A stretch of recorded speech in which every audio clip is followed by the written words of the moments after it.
एक कामीन है, एक सक्रिय है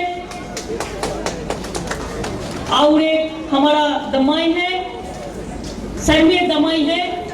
ये तीन को लिए 3 बोर्ड के माध्यम से हम काम करेंगे। आने वाले दिन हम आप लोगों को 3 बोर्ड बनाने का फैसला भी किया है। কামি, দামাই, সার্কি বহুদিন ধরেই মুখ্যমন্ত্রীর কাছে উন্নয়ন পর্ষদ গঠনের দাবি জানাচ্ছিল পাহাড়ের পিছিয়ে পড়া এই 3 জনজাতি। অবশেষে সেই দাবিতে মান্যতা দিলেন মমতা বন্দ্যোপাধ্যায়।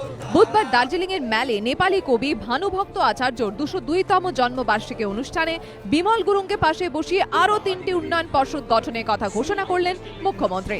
সেগুলি হলো Kami development and cultural board, Damai development and cultural board, Sarki development and cultural board. এই নিয়ে পাহাড়ে 10টি উন্নয়ন পর্ষদ গঠন করল রাজ্য সরকার। खाली आप लोगों को हाथ से देखना चाहिए और कुछ नहीं। आप आगे तो और आगे आप रोते हैं तो हमारा भी दिल रोते है। आप अच्छा रहे, हमारा हिंदुस्तान अच्छा रहे, हमारा बंगाल अच्छा रहे। এদিন মেলে হাজির ছিলেন রাষ্ট্রপতি এবং রাজ্যপাল। মমতা বন্দ্যোপাধ্যায় যে পদ্ধতিতে পাহাড়ের উন্নয়ন করছেন এদিন তাতে কার্যত শিলমোহর দেন প্রণব মুখোপাধ্যায়।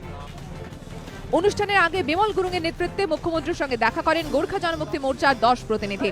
ইতিমধ্যে পাহাড়ে যেসব উন্নয়ন পর্ষদ হয়েছে সেগুলিকে জিটিএতে আনার দাবি জানান তারা। পাশাপাশি পূর্ত ভূমি সংস্কারের মতো বেশ কিছু দপ্তর তাদের দেওয়ার আর্জি জানান। মুখ্যমন্ত্রী জানান পরে এই নিয়ে দ্বিপাক্ষিক বৈঠক হবে। বছর ঘুরলেই জিটিএ নির্বাচন। বিমল গুরুংরা যখন বোর্ড গঠনের সমালোচনার পাশাপাশি জিটিএর ক্ষমতা বৃদ্ধির দাবি করছেন তখন নতুন 3টি বোর্ড তৈরির ঘোষণা মমতা বন্দ্যোপাধ্যায় আরেকটি মাস্টার স্ট্রোক বলেই মনে করছে রাজনৈতিক মহলের একাংশ।